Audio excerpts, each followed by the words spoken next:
السلام عليكم ورحمة الله وبركاته. إن الحمد لله وحده والصلاة والسلام على من لا نبي بعد. أما بعد، أعوذ بالله من الشيطان الرجيم. بسم الله الرحمن الرحيم. وقال تعالى: وإذ قال موسى لفتاه لا أبرح حتى أبلغ مجمع البحرين أو أمضي حقبا فلما بلغ مجمع بينهما نسي حوتهما فاتخذ سبيله في البحر سربا رب اشرح لي صدري ويسر لي أمري واحلل عقدة من لساني يفقه قولي اللهم فقهنا في الدين وعلمنا التأويل آمين يا أرحم الراحمين. نعوذ بكلمة الله التامات من شر ما خلق. আলহামদুলিল্লাহ, যাবতীয় প্রশংসা ও গুণগান একমাত্র মহিয়ান ও গরিয়ান আল্লাহ সুবহানাহু ওয়া তাআলার জন্যে, যে আল্লাহ রাব্বুল আলামিন আজকে আমাদেরকে সাত মাথা জামে মসজিদে বাদ এশা পবিত্র কুরআনুল কারীমের তালিমি বৈঠকে বসার তৌফিক দান করলেন। সবাই শুকরিয়া আদায় করি আলহামদুলিল্লাহ।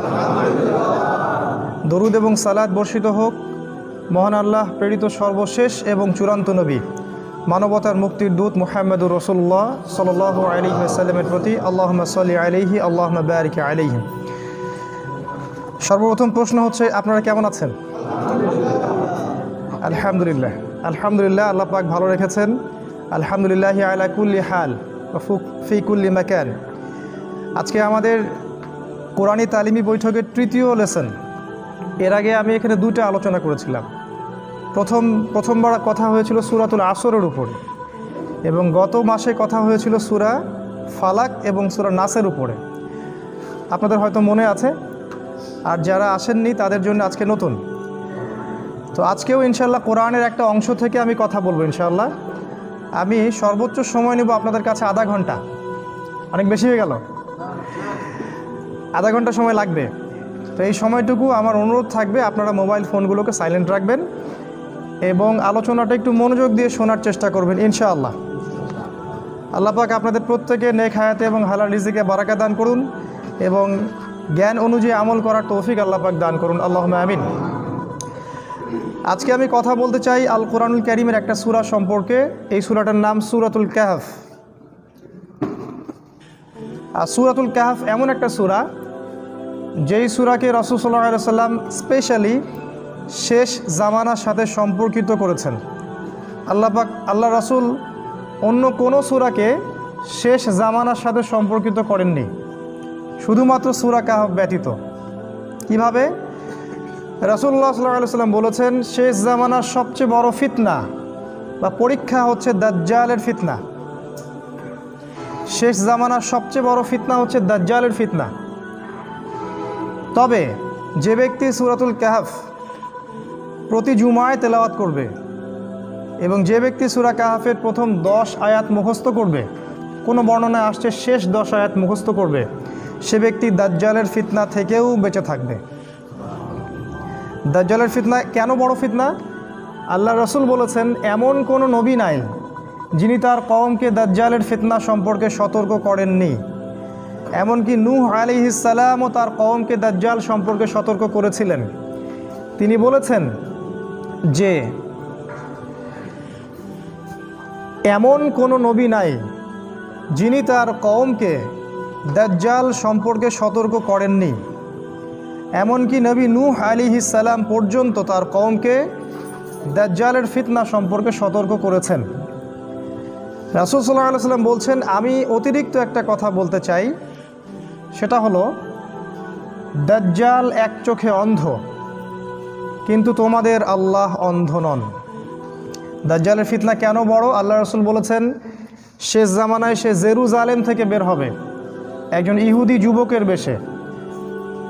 সে পুরো বিশ্বের রাজনীতি নিয়ন্ত্রণ করবে, অর্থনীতি নিয়ন্ত্রণ করবে, সারা বিশ্বের আবহাওয়া নিয়ন্ত্রণ করবে, সে জলবায়ু পরিবর্তন করবে, সে ভূমিকম্প দিবে, সে দুর্ভিক্ষ দিবে, সে মহামারী ছড়াবে। যে ব্যক্তি তার প্রতি বিশ্বাস করবে সে তাকে ভালো রাখবে, আর যে ব্যক্তি তাকে কাফের এবং মিথ্যাবাদী বলে জানবে তাকে সে জাহান্নামে নিয়ে যাবে। আর আল্লাহ রাসূল বলছেন, ওর জাহান্নামটাই মূলত জান্নাত, আর ওর জান্নাতটাই হচ্ছে জাহান্নাম। এটা এমন একটা ফিতনা যেটায় মানুষ পড়ে থাকলেও বুঝতে পারবে না আমি ফিতনায় পড়ে আছি। আরেকটা বিষয় কি জানেন? দাজ্জাল তখন বের হবে যখন তাকে নিয়ে মানুষ আলোচনা করবে না। দাজ্জাল তখন বের হবে যখন তাকে নিয়ে মানুষ আলোচনা করা ছেড়ে দিবে। চিন্তা করে দেখেন, লাস্ট কবে একটা খুতবা শুনেছেন দাজ্জাল সম্পর্কে? লাস্ট কবে একটা সেমিনার শুনেছেন দাজ্জাল সম্পর্কে? মনে করতে পারবেন না। দাজ্জালকে ফলো করবে ইহুদিরা, তার মানে সারা বিশ্বের ইহুদিদেরকে একটা জায়গায় আসতে হবে, সেটা অলরেডি তারা চলে আসছে। দাজ্জালকে ফলো করবে ইহুদিরা, তার মানে ইহুদিদের একটা স্টেট থাকতে হবে, সেই স্টেটের লিডার হবে দাজ্জাল, সেটা অলরেডি হয়ে গেছে।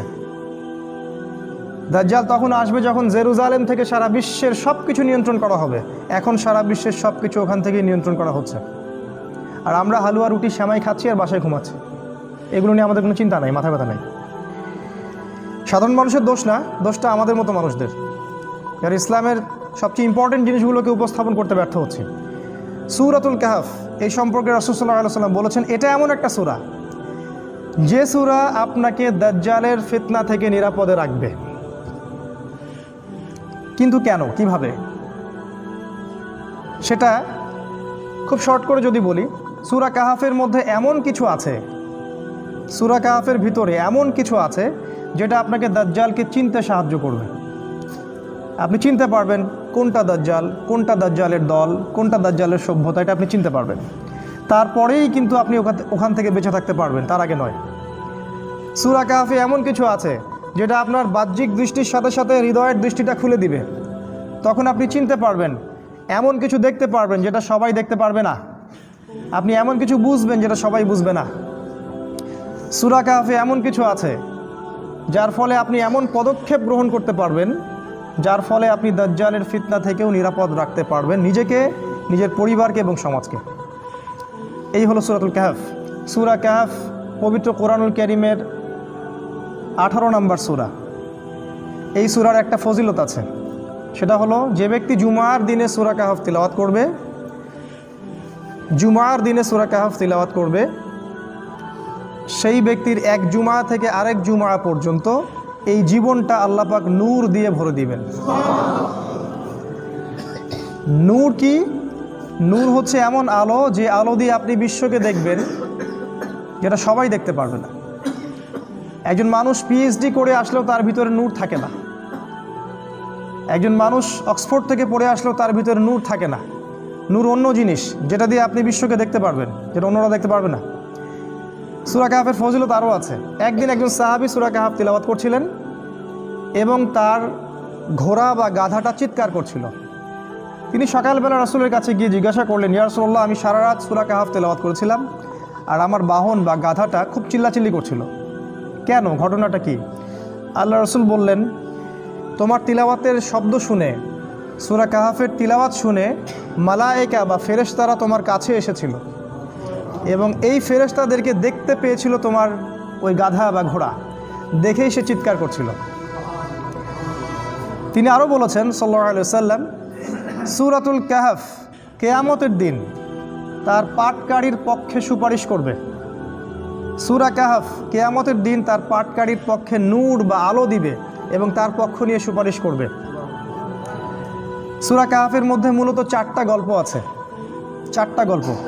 একটা গল্প হচ্ছে আসহাবুল কাহফের গল্প, কিছু যুবক শ্রেণীর মানুষের গল্প যারা একটা আল্লাহহীন নাস্তিক সমাজ থেকে হিজরত করে চলে গিয়েছিল। 309 বছর আল্লাহ পাক তাদেরকে ঘুম পাড়িয়ে রেখেছিলেন, তারপর তাদেরকে আবার জাগ্রত করেছেন। এটা একটা গল্প। আরেকটা গল্প হচ্ছে 2 বন্ধুর গল্প। এক বন্ধু ছিল অনেক ধনী, আরেক বন্ধু ছিল অনেক দরিদ্র। এই 2 বন্ধুর মধ্যে একটা গল্প আছে এই সূরার মধ্যে। আরেকটা গল্প আছে যুলকারনাইন বাদশার গল্প, যাকে আল্লাহ পাক ক্ষমতা দিয়েছিলেন এবং সে সারা বিশ্ব শাসন করেছে ন্যায়, ইনসাফ, আদলের ভিত্তিতে, দুর্নীতি, পাপাচার, অরাজকতার ভিত্তিতে না। তাকে আল্লাহ পাক ক্ষমতা দিয়েছিলেন, সে সারা বিশ্ব শাসন করেছিল, যুলকারনাইন আলাইহিস সালাম, কিন্তু সেটা ন্যায়ের ভিত্তিতে, আল্লাহর বিধানের ভিত্তিতে। আরেকটা গল্প আছে নবী মূসা আলাইহিস সালাম এবং খিজির আলাইহিস সালামের গল্প। নবী মূসা আলাইহিস সালামের সাথে খিজির আলাইহিস সালামের সাক্ষাতের গল্প। এই 4টা গল্প আছে সূরা কাহফের মধ্যে। আরও অনেক কিছু আছে, কিন্তু মূলত এই 4টা গল্প আছে। একদিনে তো 4টা গল্প বলা সম্ভব নয়। আমি আজকে একটা গল্প বলবো ইনশাআল্লাহ, ঠিক আছে? আজকে আমি শুধু চুজ করছি একটা গল্প, সেটা হলো নবী মুসা আলাইহিস সালাম এবং খিদর আলাইহিস সালামের গল্পটা। এটা দিয়ে শুরু করছি। কোরআনেও আছে, সূরা কাহফেও আছে এবং সহিহ বুখারীর মধ্যেও আসছে। গল্পটা আমি আগে শর্ট করে বলছি। একদিন নবী মুসা আলাইহিস সালাম, যিনি বনু ইসরাইলের নবী, আপনারা জানেন তিনি অনেক সম্ভ্রান্ত নবী, বনু ইসরাইলের নবী। তিনি বনু ইসরাইলের সামনে ভাষণ দিচ্ছিলেন, খুতবা শুনে জনগণের মধ্যে একজন বললেন যে বাহ, আপনি তো খুব চমৎকার খুতবা দিলেন, মনে হচ্ছে আপনি পৃথিবীর সবচেয়ে জ্ঞানী মানুষ। মুসা আলাইহিস সালাম বললেন, হ্যাঁ আমি পৃথিবীর সবচেয়ে জ্ঞানী মানুষ। কি বললেন? হ্যাঁ আমি পৃথিবীর সবচেয়ে জ্ঞানী মানুষ। তিনি বলতে ভুলে গেলেন যে আল্লাহ সবচেয়ে ভালো জানেন কে পৃথিবীর সবচেয়ে জ্ঞানী মানুষ। সূরা কাহফ নাজিলের একটা ঘটনা আছে, আপনাদেরকে বলিনি। সেটা হলো, কিছু মানুষ এসেছিল রাসূলের কাছে, আমাদের নবীর কাছে, এসে বলেছিল, তুমি যদি সত্য নবী হয়ে থাকো তাহলে বলো দেখি জুলকারনাইন বাদশার কি হয়েছিল। হে মুহাম্মদ, তুমি যদি সত্য নবী হয়ে থাকো তাহলে বলো দেখি আসহাবুল কাহাফের কি হয়েছিল।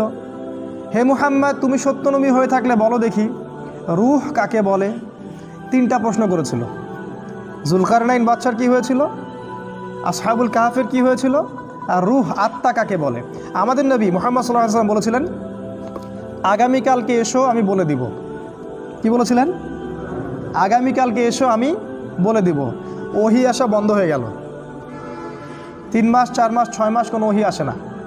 আমাদের নবী মুহাম্মদ সাল্লাল্লাহু আলাইহি ওয়াসাল্লাম একটা শব্দ বলতে ভুলে গিয়েছিলেন, একটা, সেটা হলো ইনশাআল্লাহ।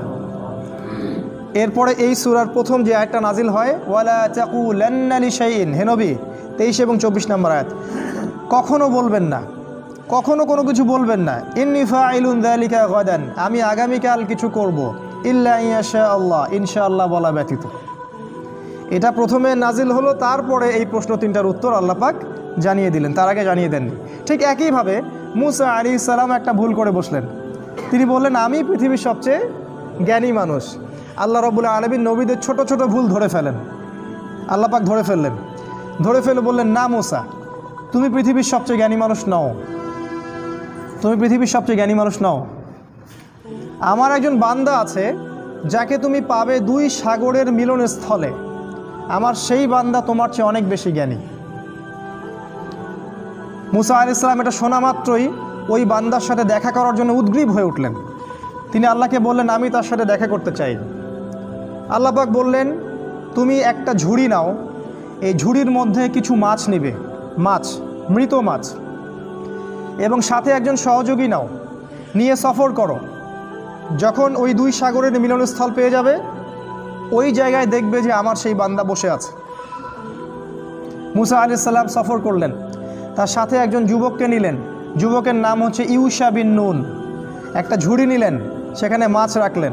এবার তিনি সফর করা শুরু করলেন। তিনি বলছেন, আমি সফর করতেই থাকবো, যদি আমাকে যুগ যুগ ধরেও চলতে হয়। সফর করতে শুরু করলেন। একটা পর্যায়ে সফর করতে করতে করতে করতে 2 সাগরের মিলনস্থল তিনি পেয়ে গেলেন। সেখানে তারা রেস্ট করলেন, বিশ্রাম নিলেন। এই বিশ্রাম নেওয়ার সময় এই যে মৃত মাছগুলো ছিল জীবিত হয়ে সমুদ্রে বা নদীতে চলে গেল। কিন্তু ইউশা বিন নুন এই ঘটনাটা দেখলেন, দেখে মুসা আলাইহিস সালামকে বলতে ভুলে গেলেন। শয়তান আমাদেরকে অনেক সময় আল্লাহর পথ থেকে ভুলিয়ে দেয়, ভুলে গেলেন। এরপরে মুসা আলাইহিস সালাম আবার উঠলেন রেস্ট নিয়ে এবং চলা শুরু করলেন আবারও সামনের দিকে।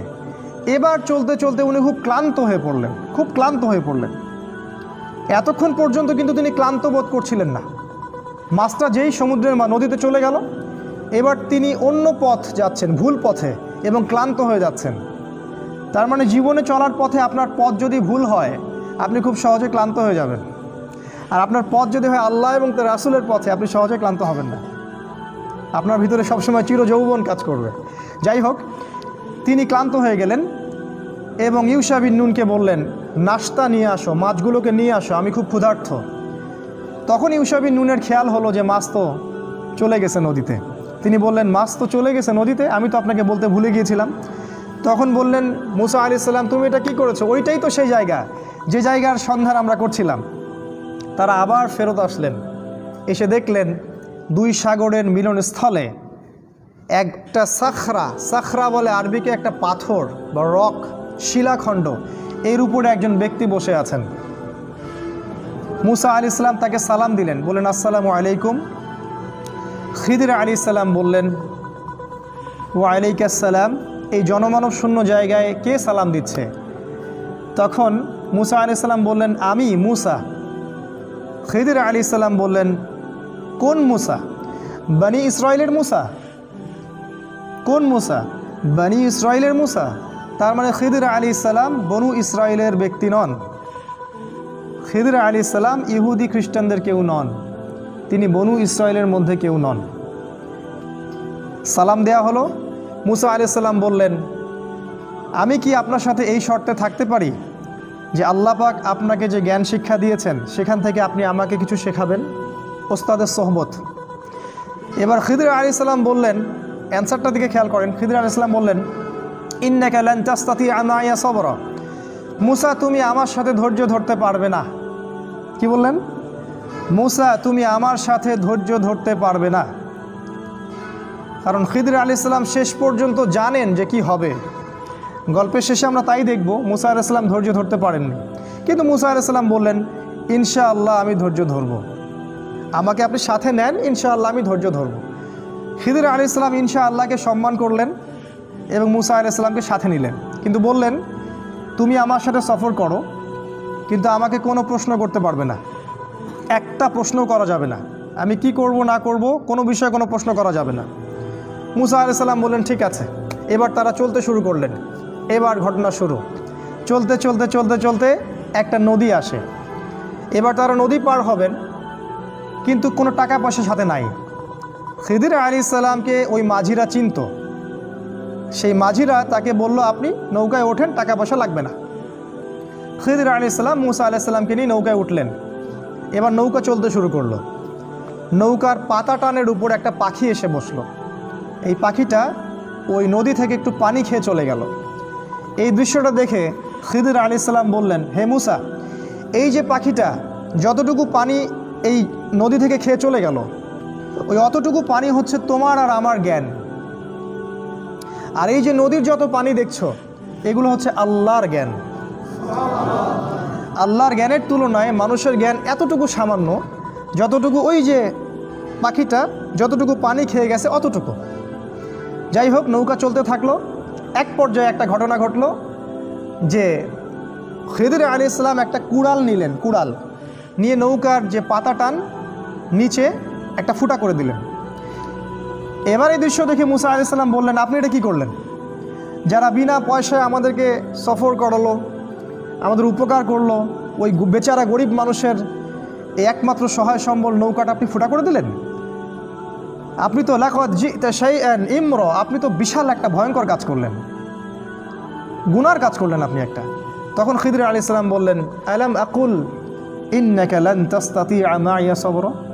হে মুসা, আমি কি তোমাকে বলিনি তুমি আমার সাথে ধৈর্য ধরতে পারবে না? মুসা আলাইহিস সালাম বললেন আমাকে ক্ষমা করে দিন, আমি ভুলে গিয়েছিলাম, এরপরে ইনশাআল্লাহ আমি আর কোনো কোশ্চেন করব না। তারা আবার চলতে লাগলেন। চলতে চলতে চলতে চলতে একটা বাচ্চার সাক্ষাৎ হলো। বাচ্চা, ছোট বাচ্চা, গোলাম। কোরআন বলেছে গোলামান ফাকাতালাহ। খিদির আলাইহিস সালাম বাচ্চাটাকে হত্যা করলেন। এটা তো আরও ভয়ঙ্কর ব্যাপার। নৌকা ফুটা করা কোথায় আর বাচ্চা হত্যা করা কোথায়? আর মুসা আলাইহিস সালাম নিজেও কিন্তু মার্ডার কেসের আসামি। এটা কি জানেন? মুসা আলাইহিস সালাম কিন্তু একটা ব্যক্তিকে এক ঘুষি দিয়ে হত্যা করে ফেলছিলেন ভুলবশত। মুসা আলাইহিস সালাম এবার বললেন ইন্নাকা লাকাদ জিতা শাইআন নুকরা, আপনি মহা একটা অপরাধ করলেন, এটা আপনি নিরপরাধ একটা শিশুকে হত্যা করলেন।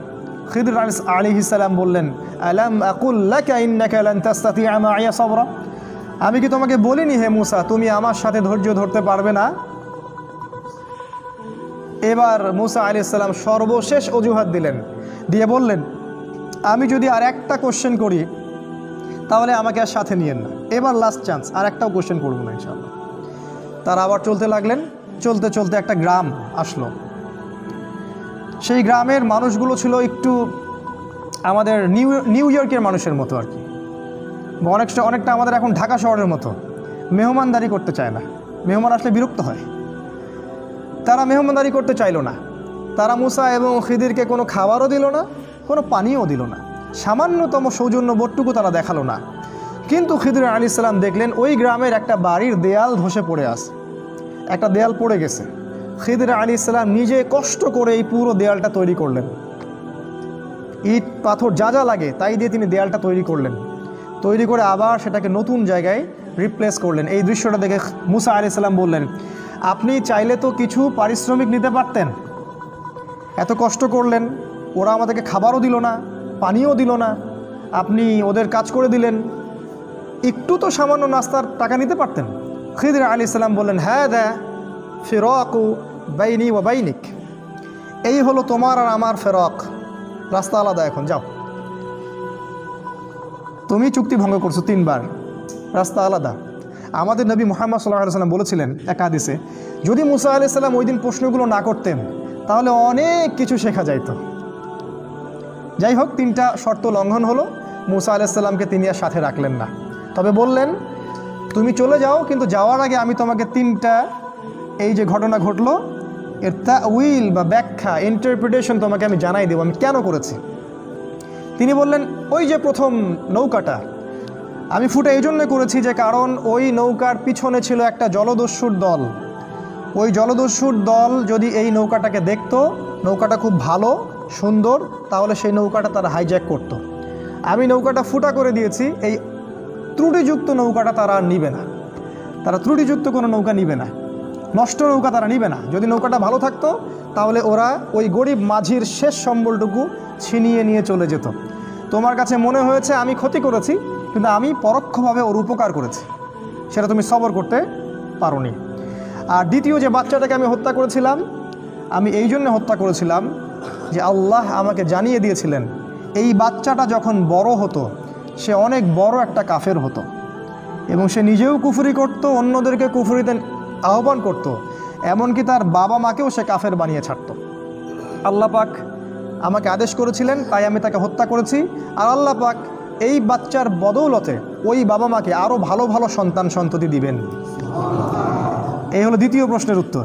আর তৃতীয় প্রশ্নটা কি, ওই যে আমি দেয়ালটা নির্মাণ করলাম, তোমার কাছে মনে হলো যে আমি অযথাই পরিশ্রম করলাম, তো আল্লাহ আমাকে জানিয়ে দিয়েছিলেন যে ওই দেয়ালটার নিচে ওই বাড়ির 2টা এতিম বাচ্চার সম্পত্তি লুকানো আছে।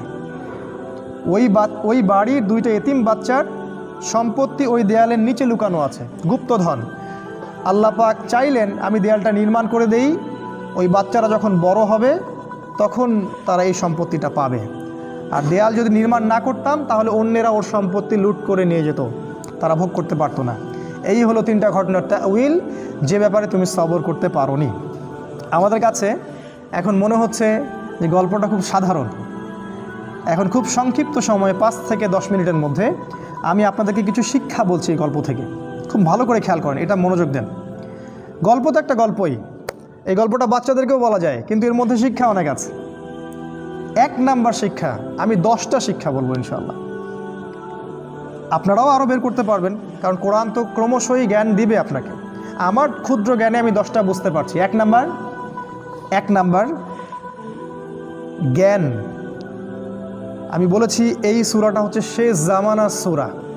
আপনি যদি শেষ জামানার সম্পর্কে জানতে চান, শেষ জামানার পরিস্থিতি বুঝতে চান, তাহলে আপনাকে প্রথমত জ্ঞান অর্জন করতে হবে।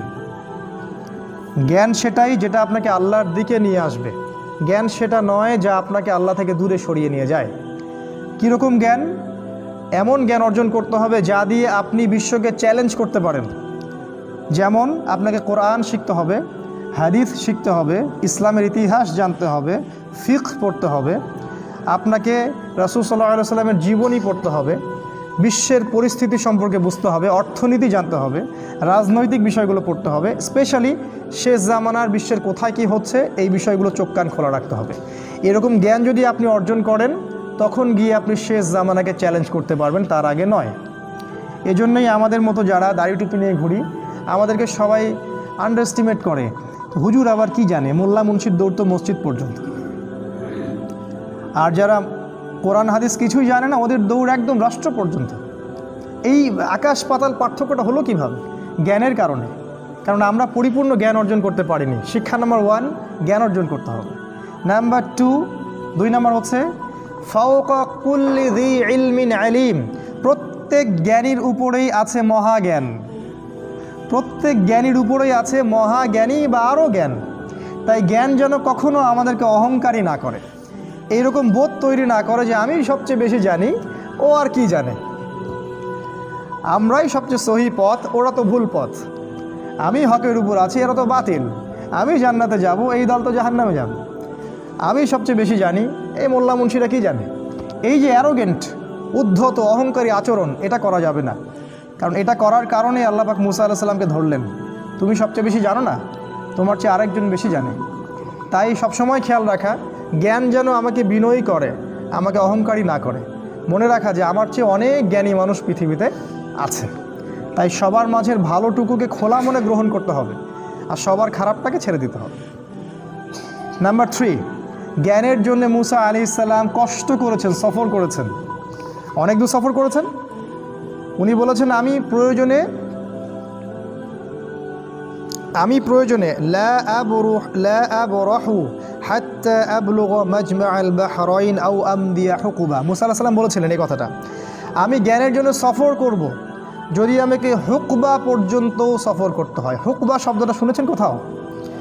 ফজাইলে আমল, 80 হুকবা জাহান্নামে থাকবে। হুকবা মানে একটা লম্বা সময় বোঝানো হয়, ওই শব্দটা কোরআনে আছে। অনেক লম্বা সময় যদি সফর করতে হয়, আমি সফর করব। মুসা আলাইহিস সালাম জ্ঞান অর্জনের জন্যে কষ্ট সহ্য করেছেন। আমরা এখন যে লাইফ লিড করছি, এই লাক্সারিয়াস লাইফ, খাওয়া পড়া, এই যে আমাদের চাকরি বাকরি, ব্যবসা বাণিজ্য, আরাম আয়েশের লাইফ, এই লাইফ লিড করে জ্ঞান অর্জন করা যাবে না। জ্ঞানের জন্য কষ্ট স্বীকার করতে হয়, জ্ঞান অর্জন করার জন্য কষ্ট করতে হয়, বিনিদ্র রজনী কাটাতে হয়, শারীরিক কষ্ট করতে হয়, মানসিক কষ্ট করতে হয়, পড়াশোনা করতে হয়, অনেক কিছু করতে হয়, অন্যথায় আপনি জ্ঞান পাবেন না। যার কাছে জ্ঞান নাই তার হৃদয়ের ভিতরে নূর নাই, যার কাছে নূর নাই সে বিশ্বের অন্ধকার থেকে আলো খুঁজে পাবে না, সম্ভব না। 3, জ্ঞানের জন্য কষ্ট স্বীকার করতে হবে। 4, যখন আপনি আল্লাহর পথে কষ্ট স্বীকার করবেন তখন আপনি মোজেজা দেখতে পারবেন। মোজেজা, মুসা আলাইহিস সালামের মাছ জীবিত হয়ে গিয়েছিল। আজকেও যদি আপনি ইখলাসের সাথে মুখলেসভাবে আল্লাহর পথে কষ্ট করতে থাকেন, জান মাল ব্যয় করে, সময় শ্রম ব্যয় করে আল্লাহর পথে কাজ করেন, আপনিও মোজেজা দেখবেন, অনেক মোজেজা দেখবেন। আপনার পকেটে টাকা নাই, আপনি দাওয়াতি কাজ করছেন, বাসায় বাজার একজন করে দিয়ে আসছে, দেখবেন। আপনি দেখবেন আপনি সুদের চাকরি ছাড়তে চাচ্ছেন, টেনশন করছেন কি হবে না হবে, আপনি আল্লাহর প্রতি তাওয়াক্কুল করে ছেড়ে দিলেন, বিকল্প 10টা চাকরির ব্যবস্থা আল্লাহ করে দিবেন। আপনি হারাম ব্যবসা থেকে বের হতে চাচ্ছেন, আল্লাহর পথে আসতে চাচ্ছেন, আপনি সাহস করে পদক্ষেপ নেন, দেখবেন আল্লাহ পাক আপনাকে বেহিসাব রিজিক আসমান থেকে নাজিল করে দিবেন। আল্লাহর পথে এখনও যদি আমরা ইখলাসের সাথে কাজ করি, পদক্ষেপ নেই, সাহসিকতা দেখাই, আল্লাহর পক্ষ থেকে গায়েবী মাদাত আসবে, এটা আসবে। মুসা আলাইহিস সালামের মাছ জীবিত হয়ে গিয়েছে। 5 নাম্বার, শেষ জামানার আলেম বা স্কলার বা দায়ী, যারা শেষ জামানায় উম্মাহকে নেতৃত্ব দিবেন, তাদেরকে হতে হবে খিদির আলাইহিস সালামের মতো। এটা 5 নাম্বার। কেন? খিদির আলাইহিস সালাম ব্যতিক্রমটা কি? মুসা আলাইহিস সালাম শুধু বাহ্যিক দৃষ্টি দিয়ে দেখছিলেন, কিন্তু খিদির আলাইহিস সালাম বাহ্যিক চোখ দিয়ে দেখছিলেন না, তিনি ভিতরের চোখ দিয়ে দেখছিলেন।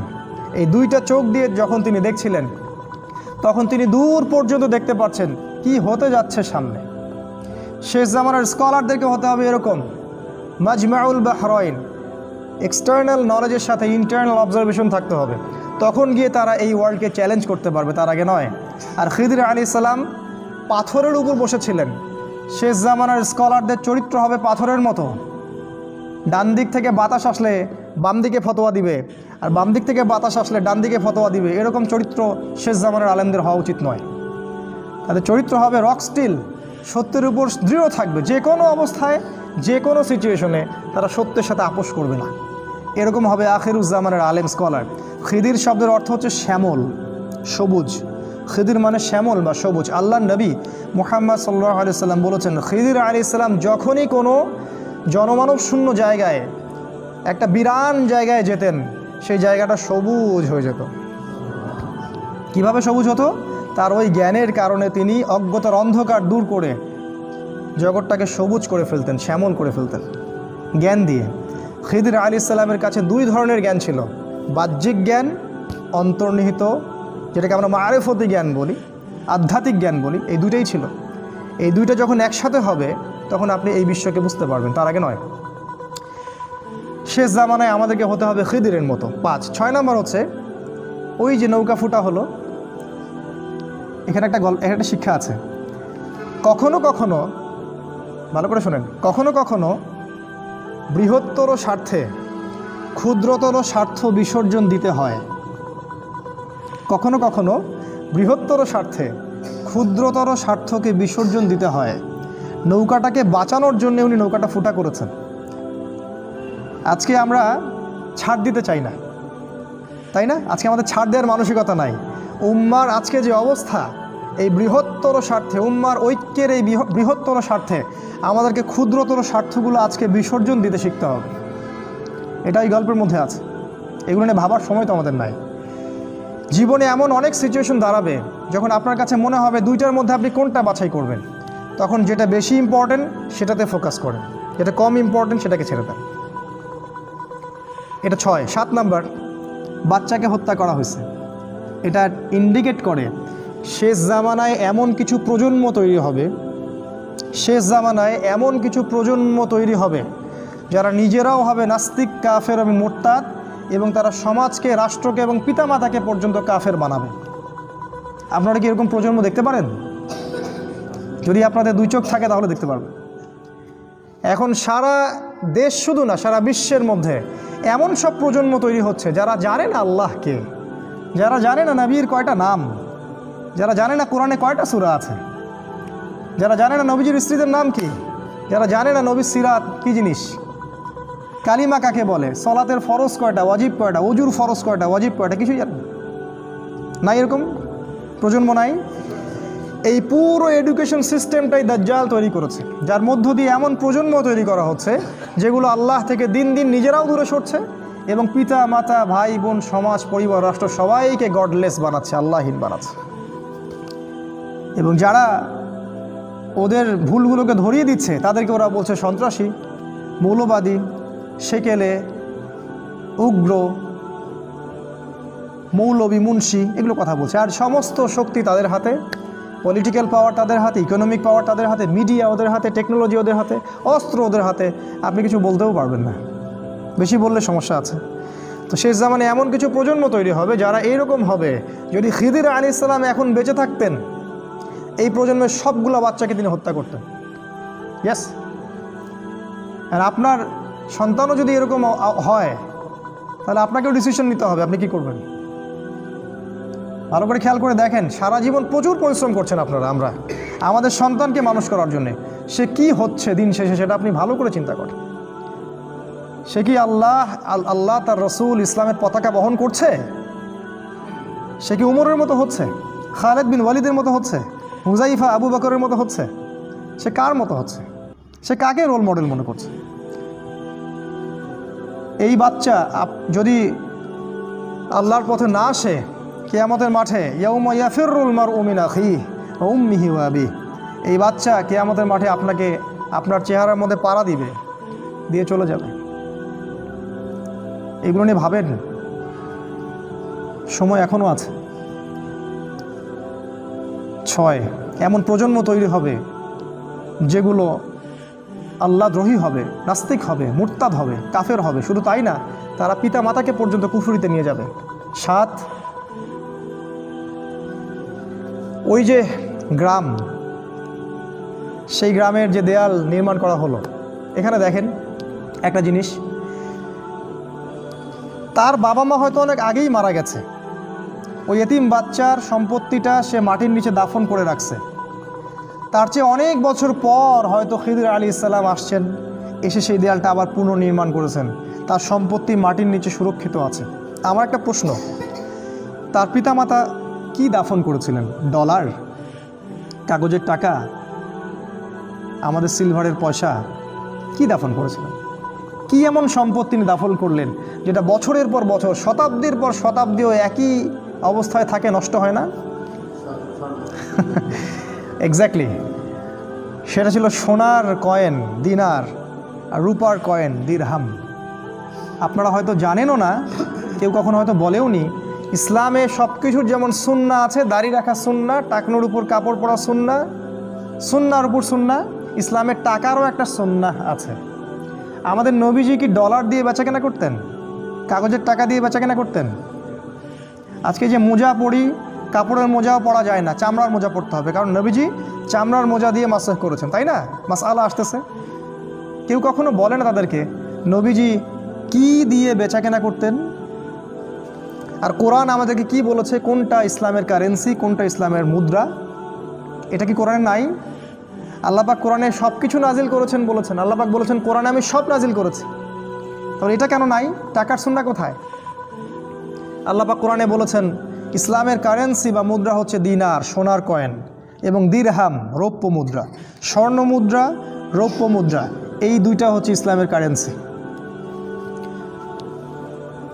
এই জায়গাটা একটু শোনেন, কারণ পৃথিবীতে ইহুদি এবং খ্রিস্টানদের একটা অ্যালায়েন্স বা বন্ধুত্ব আছে, তাদের একটা সংগঠন আছে, ওর নাম জায়োনিস্ট মুভমেন্ট।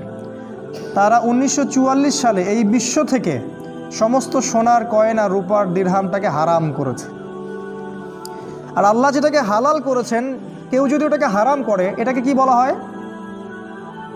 সুন্নত।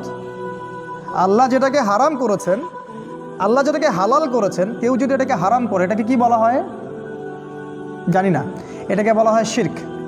কি বলা হয়? শিরক। সূরা তাওবা 31 নম্বর আয়াতে আছে। আল্লাহ পাক যে কয়েনগুলোকে হালাল করেছিলেন, ইহুদি খ্রিস্টানরা সেটাকে হারাম করেছে, এবং সেটা সমস্ত মুসলিম কান্ট্রি মেনে নিয়েছে। আমরা অর্থনৈতিক শিরকের মধ্যে আছি, শুধু রাজনৈতিক শিরকের মধ্যে না, আমরা অর্থনৈতিক শিরকের মধ্যেও আছি। এই একটা এক্সাম্পল দিই। ইয়াসিন ভাই এর দোকানে আমি কাজ করি, কথার কথা, মাস শেষে ইয়াসিন ভাই আমাকে বেতন দিলেন 20টা সোনার কয়েন। আমি সোনার কয়েন নিয়ে গেলাম বাসায়, আমার ওয়াইফকে বললাম রেখে দাও, তুমি সিন্ধুকেটে রেখে দাও তালা মেরে। আবার মোহাম্মদ আলী ভাইয়ের একটা ব্যবসা আছে, সেখানে আরেক ভাই রফিকুল ভাই ব্যবসা করেন, কাজ করেন। মাস শেষে মোহাম্মদ আলী চাচা রফিকুল ভাইকে 10,000 টাকা দিলেন, 10,000 টাকা, কাগজের টাকা। রফিকুল ভাই সেটা নিয়ে গেলেন বাসায়, ওয়াইফকে বললেন রেখে দাও সিন্ধুকে তালা মেরে। আজ থেকে 100 বছর পর সিন্ধুক খোলা হলো, কোনটা থাকবে কোনটা থাকবে না?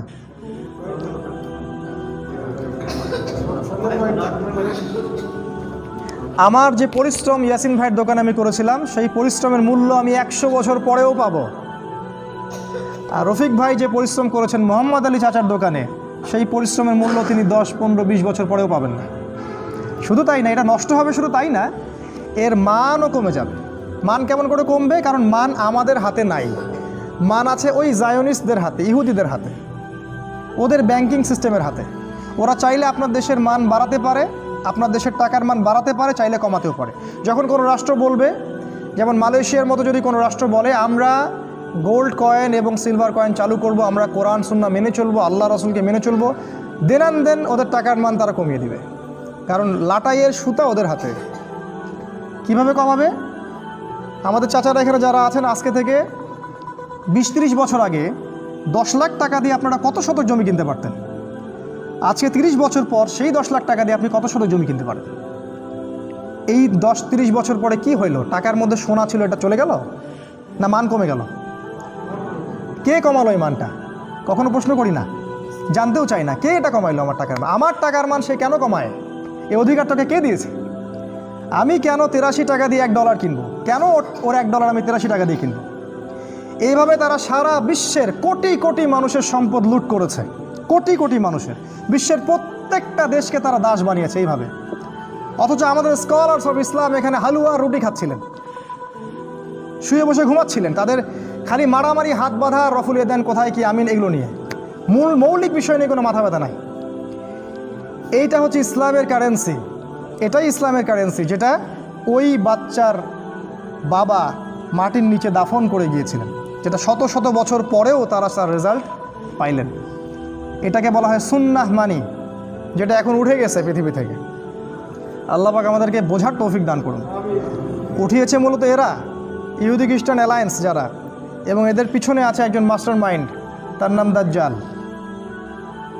এরাই ওদের পক্ষ কাজ করছে সারা ওয়ার্ল্ডে। এটা 7 আর 2-1টা বলে শেষ করছি, 2 মিনিট সময় নেব। 8 নাম্বার, দেখেন এই পুরো যে ঘটনা 3টা ঘটলো, এই 3টা ঘটনার মধ্যে একটা মৌলিক শিক্ষা হচ্ছে, আপাত দৃষ্টিতে আপনার কাছে যেটা কল্যাণ বলে মনে হচ্ছে, হতে পারে তার পিছনে একটা অকল্যাণ আছে। আবার বাহ্যিক চোখ দিয়ে আপনার কাছে যেটা মনে হচ্ছে এটা অকল্যাণ, হইতে পারে এর পিছনে কোনো না কোনো কল্যাণ আছে। এই গল্পের কিন্তু শিক্ষা এটাই। 3টা ঘটনাতেই আমাদের কাছে মনে হচ্ছে খারাপ খারাপ খারাপ। এটা কি মুসা আলাইহিস সালামের কাছে মনে হচ্ছে কি করতেছে, এটা পাগলের মতো, নৌকা ফুটা করে বাচ্চাকে হত্যা করে। তার কাছে মনে হচ্ছে যে এই প্রত্যেকটা ঘটনাই অকল্যাণকর, কিন্তু আল্লাহ পাক বলে দিচ্ছেন এই প্রত্যেকটা ঘটনার পিছনে একটা কল্যাণ আছে। তাই ব্যক্তিগত পর্যায়ে হোক, সামাজিকভাবেই হোক, আর উম্মার ক্ষেত্রেই হোক, আজকে আমরা যে কঠিন সময়টা পার করছি, এতে হতাশ হওয়ার কিছু নাই। এই প্রত্যেকটা অন্ধকারের পিছনে একটা সোনালী সকাল অপেক্ষা করছে। যদি আমরা রাতটাকে না ঘুমিয়ে কাটাতে পারি পরিশ্রমের সাথে, ইনশাল্লাহ একটা সোনালী সকাল আবারও আসবে। হতাশ হওয়ার কিছু নাই, জীবনে কখনো হতাশ হবেন না। ফাইন্না মাআল উসরি ইউসরা, নিশ্চয়ই কষ্টের সাথে স্বস্তি আছে। ইন্না মাআল উসরি ইউসরা, অবশ্যই কষ্টের সাথে স্বস্তি আছে। আরেকটা শিক্ষা বলে শেষ করছি। এই পুরো গল্পের শিক্ষা হচ্ছে যে এই শেষ জামানায় যদি আপনি ইসলাম, ঈমান, আল্লাহ এবং তার রাসূলকে নিয়ে চলতে চান, বাঁচতে চান, এবং এর আলোকে সমাজ ও বিশ্ব, রাষ্ট্র, দেশ পরিবর্তন করতে চান, আপনাকে একচোখা দৃষ্টিভঙ্গির হলে হবে না। আপনাকে খিদিরের মতো হতে হবে, যার কাছে বাহ্যিক নলেজ আছে, ইন্টারনাল অবজারভেশন আছে। বাহ্যিক নলেজ স্কুল, কলেজ, বিশ্ববিদ্যালয়ে পড়লেও অর্জন করা যায়, কিন্তু অভ্যন্তরীণ যে জ্ঞান, এটা অর্জন করতে হলে নূর দরকার। আর এই নূর আল্লাহর পক্ষ থেকে আসবে। কখন আসবে? যখন আল্লাহ দেখবেন আপনার হৃদয়ের মধ্যে সিনসিয়ারিটি আছে, ঈমান আছে, নমনীয়তা আছে, আল্লাহ পাক আপনার পক্ষ থেকে নূর দিবেন। সর্বশেষ শিক্ষা হচ্ছে খিদির আলাইহিস সালাম সম্পর্কে আল্লাহ পাক বলেছেন, আমি খিদিরকে 2টা গুণ দিয়েছিলাম, জাস্ট 2টা গুণ। এটা বলে শেষ করছি, খিদিরকে আমি 2টা গুণ দিয়েছিলাম, আমাদেরকে এই 2টা গুণ অর্জন করতে হবে।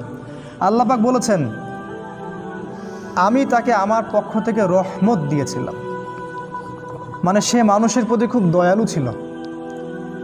আর তিনি বলেছেন আল্লাহ পাক, ওয়াল্লামনা মিন লাদুন্না ইলমা, আমি আল্লাহ আমার পক্ষ থেকে খিদিরকে জ্ঞান শিখিয়েছিলাম।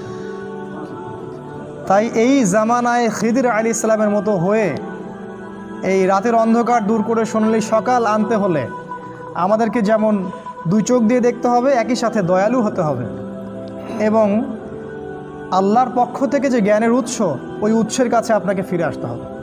ইনশাল্লাহ তখনই দেখা যাবে আমরা শেষ জামানাকে ডিল করতে পারবো, খিদির আলাইহিস সালামের মতো হতে পারবো, যাকে আল্লাহ রাব্বুল আলামিন শেষ জামানার স্কলার রূপে তুলে ধরেছেন। আল্লাহ পাক আমাদের সবাইকে কোরআন এবং হাদিস অনুযায়ী আমল করার তৌফিক দান করুন, আল্লাহুম্মা আমিন। হয়তো আলোচনা অনেক কঠিন মনে হয়েছে, তবে আপনারা যদি পড়াশোনা করেন বাসায় গিয়ে, ব্যাপারটা অনেক খোলাসা হয়ে যাবে ইনশাআল্লাহ। আর আমি চাচ্ছি আপনারা পড়াশোনা করেন, কারণ পড়াশোনা না করলে আপনি ইসলামের বেসিক জিনিসগুলো প্রপারলি বুঝতে পারবেন না। শেষ করার আগে একটা আয়াত বলে শেষ করছি, সূরা আরাফ আয়াত নাম্বার 179। আল্লাহ পাক বলেছেন, ওয়ালাকাদ যারানা লিজাহান্নামা কাসীরাম মিনাল জিন্নি ওয়াল ইনস, নিশ্চয়ই আমি জাহান্নামকে পূর্ণ করব প্রচুর প্রচুর সংখ্যক জিন এবং মানুষ দিয়ে। কাসীরাম মিনাল জিন্নি ওয়াল ইনস, তাদের অপরাধ, লাহুম কুলুবুন লা ইয়াফকাহুনা বিহা, তাদের অপরাধ হচ্ছে তাদের হৃদয়ে ছিল, হৃদয় দিয়ে উপলব্ধি করতো না। অপরাধ, লাহুম আ'য়ুনুন লা ইউবসিরুনা বিহা, তাদের দৃষ্টিশক্তি ছিল, বাহ্যিক চোখ ছিল, কিন্তু চোখ দিয়ে তারা দেখতো না। ওয়ালাহুম আযানুন লা ইয়াসমাউনা বিহা, তাদের কান ছিল, সেই কান দিয়ে তারা শুনতো না। উলাইকা কাল আনআম, আমার ল্যাঙ্গুয়েজের জন্য আমাকে ক্ষমা করবেন, আল্লাহ পাক বলেছেন উলাইকা কাল আনআম, এরা হচ্ছে জানোয়ারের মতো। আনআম মানে গবাদি পশু। বাল হুম আদল, বরং তারা এর চাইতেও জঘন্য। উলাইকা হুমুল গাফিলুন, এরা হচ্ছে গাফেল সম্প্রদায়। সূরা মুলকের 6 নম্বরে আল্লাহ আরও বলেছেন, জাহান্নামীরা বলবে লাউ কুন্না নাসমাউ, যদি আমরা শুনতাম, ওয়া নাআকিলু, বোঝার চেষ্টা করতাম, মা কুন্না ফি আসহাবিস সাঈর, তাহলে আজকে আমরা জাহান্নামের অধিবাসী হতাম না। তাই শেষ জামানায় সাধারণ মুসলিম হলে চলবে না। আপনাদেরকে পড়াশোনা করে জ্ঞান অর্জন করে এমন হৃদয় তৈরি করতে হবে যেটা শুধু শোনে না, বোঝে। এমন দৃষ্টিশক্তি বানাতে হবে যেটা শুধু বাহ্যিকভাবে দেখে না, ভিতর থেকে দেখে। এমন কান বানানো যাবে না এক কান দিয়ে ঢুকবে আর এক কান দিয়ে বের হয়ে যাবে। এমন কান দরকার যেটা হৃদয়ের কান দিয়ে শুনবেন। তখন আমরা গবাদি পশুদের অন্তর্ভুক্ত হব না। আল্লাহ পাক এছাড়া বাকি সবাইকেই বলেছেন জানোয়ার, গবাদি পশু, বরং তার চেয়েও নিকৃষ্ট এরা গাফেল।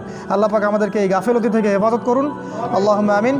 আমরা আল্লাহর কাছে দোয়া করছি, আল্লাহুম্মা রব্বানা আতিনা ফিদ দুনিয়া হাসানা ওয়া ফিল আখিরাতি হাসানা ওয়া কিনা আযাবান নার।